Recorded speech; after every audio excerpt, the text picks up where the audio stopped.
Hello everyone, welcome back to this channel. In this video, I will show you the easy and clear steps on how to enable general location on Opera browser in computer. So how to enable general location on Opera browser in computer?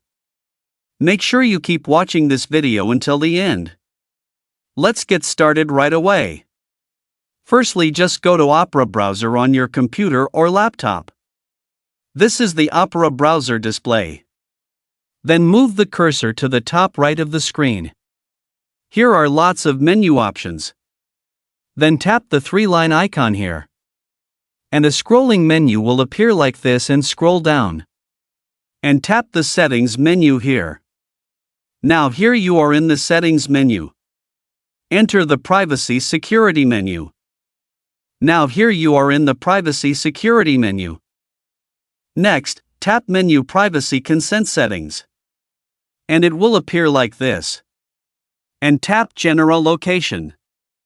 This feature allows Opera browser to access the user's general location on the computer to improve the accuracy of services and search results.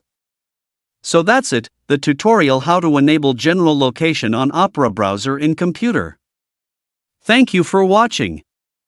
I hope this video is useful. See you in the next video.